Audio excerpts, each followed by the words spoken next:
Bonjour, dans cette série, nous analysons l'intelligence artificielle sous l'angle de la puissance. La puissance des modèles, la puissance du calcul, la puissance des États, la puissance industrielle, mais il manque une dimension essentielle, la puissance humaine. Car derrière la technologie, il y a une question beaucoup plus profonde. L'intelligence artificielle augmente-t-elle l'humain ou est-elle en train de le rendre remplaçable? Aujourd'hui, dans de nombreuses institutions, entreprises, administrations, universités, systèmes éducatifs, une tension apparaît.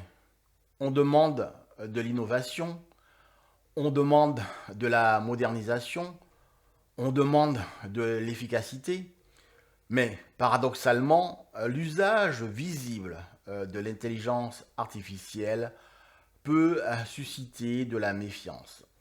Pourquoi?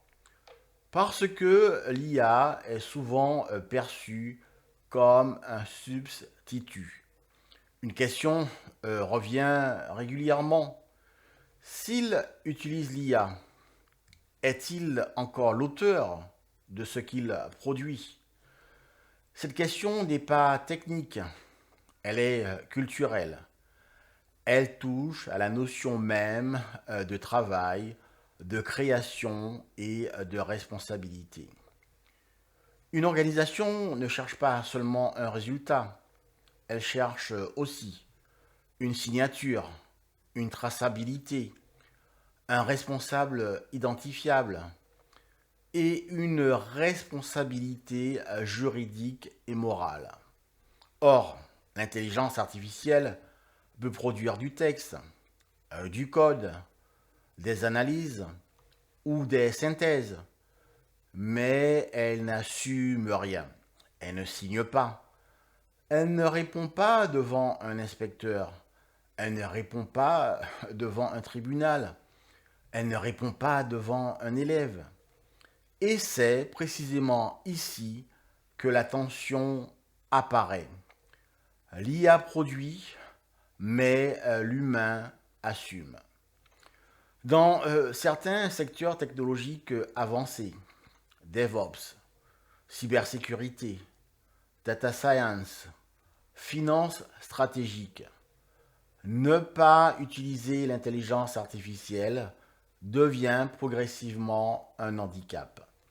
Les professionnels qui savent la piloter deviennent plus rapides, plus efficaces et souvent plus stratégiques. Mais dans d'autres contextes, l'intelligence artificielle est encore perçue comme une menace.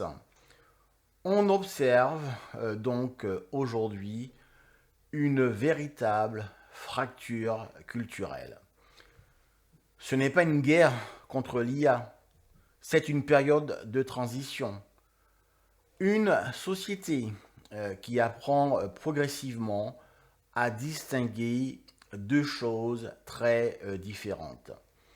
Produire avec l'intelligence artificielle et produire à la place de l'humain. Ce n'est pas la même chose. Dans mon propre contexte professionnel, je constate très clairement cette tension. Les institutions exigent de l'authenticité, de la traçabilité, une pédagogie incarnée et une responsabilité claire.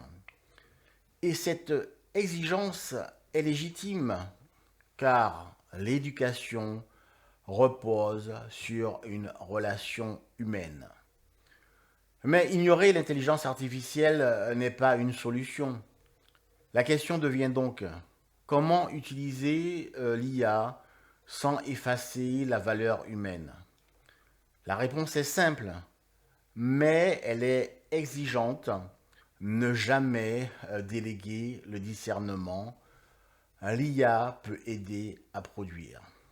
Mais la responsabilité doit toujours rester humaine. Le véritable danger n'est pas l'intelligence artificielle. Le danger est ailleurs, dans l'usage non assumé, dans l'usage non maîtrisé, dans l'usage non responsable. Un professionnel qui se cache derrière l'IA devient remplaçable.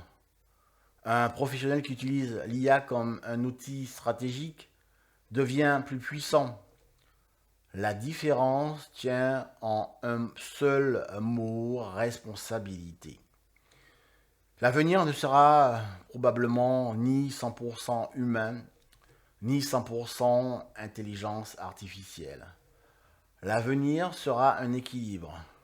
Humain plus IA plus responsabilité. La puissance technologique ne remplace pas la puissance humaine.